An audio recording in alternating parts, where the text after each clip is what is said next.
Welcome to our channel. Today, we're diving headfirst into the bizarre, the baffling, and the downright unbelievable, with a list of 10 laws from around the world that are still very much in effect. Buckle up, because we're about to take a legislative journey that's more head-scratching than a Rubik's Cube designed by a committee of pigeons. Now, you might think of laws as these serious, stoic things written to maintain order and, stop people from setting fire to things they shouldn't. And while that's true in many cases, some laws seem to have taken a detour straight into the twilight zone. And from restrictions on nighttime bodily functions to the criminalization of chewing gum, we're about to unravel the stories behind these strange statutes and explore the cultural quirks that keep them on the books. Hold on to your hats, folks, it's going to be a wild ride. Our first stop on this whirlwind tour of legal oddities takes us to Switzerland, a land known for its stunning scenery, delicious chocolate, and apparently its aversion to late-night toilet flushes. That's right, in the land of precision timekeeping and meticulously crafted cuckoo clocks, it's actually illegal to flush your toilet after 10 p.m. if you live in an apartment building. Now, before you start picturing a nation holding in their business all night, let's dive a little deeper. This law isn't about some strange vendetta against nighttime bodily functions. It's rooted in good old-fashioned noise pollution. The Swiss, ever considerate of their neighbors, decided that the sound of a flushing toilet after a certain hour was simply too disruptive to a peaceful night's sleep. And you know what? They might have a point. There's a special kind of rage reserved for that one neighbor who seems to think their plumbing is a musical instrument best played at 3 a.m. Still, the idea of a noise violation for answering the call of nature is, well, let's just say it's peak Switzerland. Efficient, a little bit strict, and definitely makes you think twice about that late-night glass of water. Next, we jet set over to Singapore, a gleaming metropolis known for its cleanliness, efficiency, and a deep-seated aversion to chewing gum. Yes, you heard that right. In Singapore, chewing gum is about as welcome as a swarm of locusts at a picnic. This law, implemented in 1992, wasn't just a case of the government hating fun, though I wouldn't put it past them. The ban stemmed from a very real problem with gum litter gumming up the works, so to speak. Apparently people were sticking their used gum on sidewalks, on public transit, basically anywhere they could, creating a sticky, unsightly mess. The government decided enough was enough and slapped a ban on the sale and import of chewing gum. The result? Sparkling clean streets and a black market for gum that would make even a seasoned smuggler blush. So, if you're ever in Singapore and feel the urge to freshen your breath, might we suggest a breath mint? Or, just embrace the awkward silence? Hold on to your death certificates, folks, because our next stop takes us to the charming Italian town of Falciano del Masico, a place so idyllic, so peaceful, that even death itself seems to steer clear. You see, in Falciano del Masico, it's technically illegal to die. I know it sounds like something out of a Monty Python sketch, but I assure you, this is a real law. The story goes that back in the 1990s, the town was facing a rather morbid problem. A rapidly dwindling population and a severe shortage of burial space. So the mayor, in a stroke of either genius or utter desperation, decided to issue a rather unusual decree: no dying allowed. Now obviously you can't really legislate death, and the mayor knew that. This tongue-in-cheek law was more of a satirical jab at the town's predicament and a call to action for the government to address the lack of resources. Still, if you find yourself in Falciano del Masico feeling a bit under the weather, maybe just, head to the next town over, just to be safe.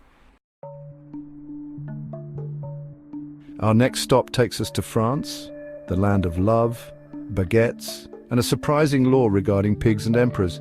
That's right, in France it's illegal to name your pig Napoleon.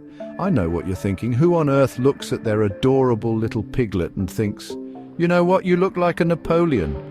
Well, this law isn't actually about protecting the dignity of pigs, though that's a noble cause in itself.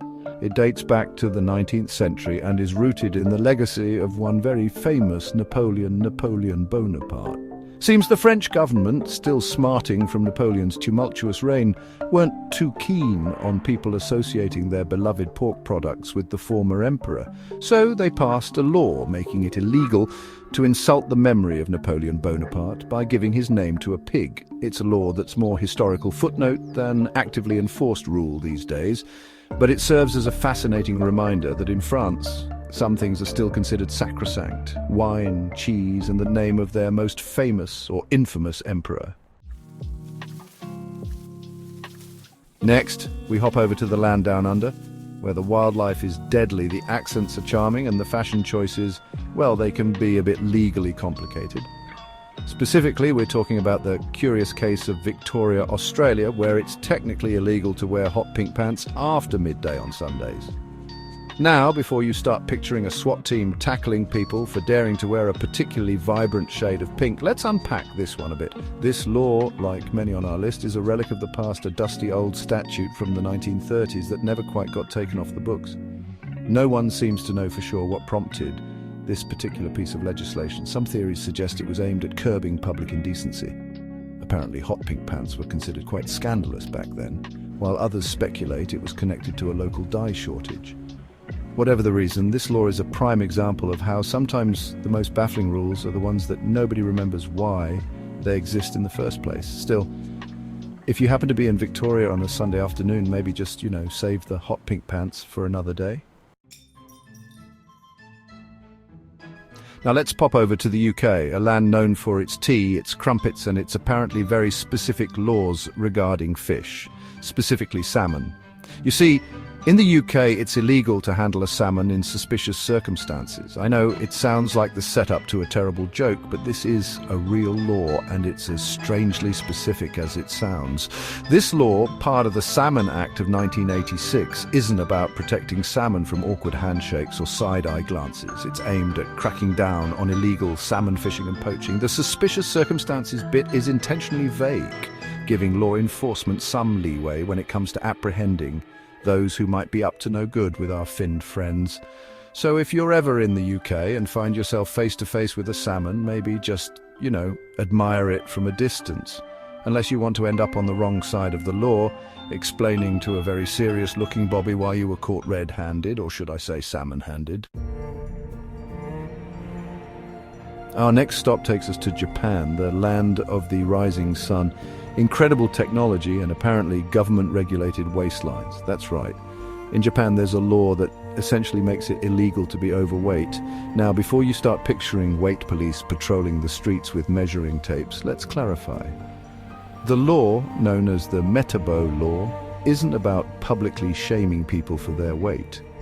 It's part of a larger public health initiative aimed at combating obesity and its associated health risks. The law targets both individuals and companies encouraging healthy eating habits and regular exercise. While there are no weight police, yet companies and local governments are encouraged to measure the waistlines of citizens aged 40 to 74, and those exceeding government-set limits are given counseling and urged to lose weight. It's a controversial approach, to say the least, raising questions about body autonomy and the role of government in personal health. Next up, we head to Canada, the land of maple syrup politeness and apparently some very specific rules about how much loose change you can use in a single transaction. That's right. In Canada, you can be legally barred from paying for your maple syrup-infused donuts with a bucket load of coins. This law, enshrined in the Currency Act, states that while Canadian currency is considered legal tender, there are limits to how much you can use for a single purchase. For example, you can only use up to $25 in loonies, Canadian $1 coins, and up to $10 in other denominations of coins. Now, before you start dumping your piggy banks in protest, the law isn't intended to be a nuisance. It's designed to prevent businesses from having to deal with unreasonable amounts of small change, which can be time-consuming to count and process.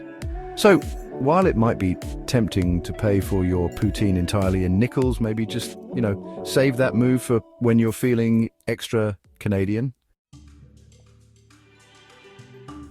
Our penultimate stop takes us to Thailand, the land of smiles, stunning temples, and a deep respect for currency that goes beyond just its monetary value. In Thailand, you see, it's considered incredibly disrespectful, even illegal, to step on money, particularly banknotes that bear the image of the revered king of Thailand. This law isn't just about keeping the streets clean or preventing the accidental destruction of currency. It's deeply rooted in Thai culture, where the king is held in the highest regard, almost godlike status. Stepping on his image, even unintentionally, is seen as a grave insult, a sign of disrespect not only to the monarchy but to Thai culture itself. So if you're ever in Thailand, be mindful of where you step. That stray baht note on the ground might look like litter, but it's best to treat it with the respect you'd give a priceless artifact. Trust us, your karma and your feet will thank you for it. Our final stop on this whirlwind tour of bizarre laws takes us to the Philippines, a country known for its beautiful beaches, delicious food, and a rather unique approach to traffic management. In Manila, the bustling capital city, there's a law in place that restricts vehicles from driving on certain days based on their license plate numbers. This system, known as the Unified Vehicular Volume Reduction Program, or UVVRP, try saying that 5 times fast, was implemented in the 1990s to combat the city's notorious traffic congestion and reduce air pollution.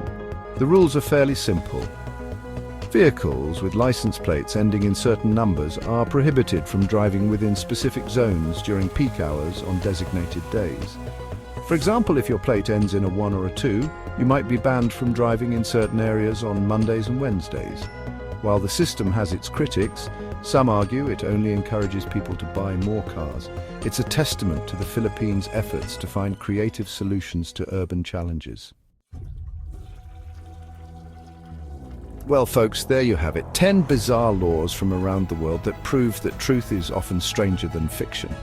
From toilet flushes to pig names, we've explored the weird, the wacky, and the downright unbelievable side of legislation, uncovering the cultural quirks and historical oddities that keep these laws on the books. Remember, these laws, as strange as they may seem, offer a glimpse into the diverse ways societies function and the often humorous attempts to maintain order in a world that can be quite chaotic. So, the next time you're tempted to break a rule, just be grateful you don't live in a place where wearing hot pink pants on a Sunday afternoon could land you in hot water. Thanks for watching. If you enjoyed this video, don't forget to like and subscribe for more interesting content. See you next time.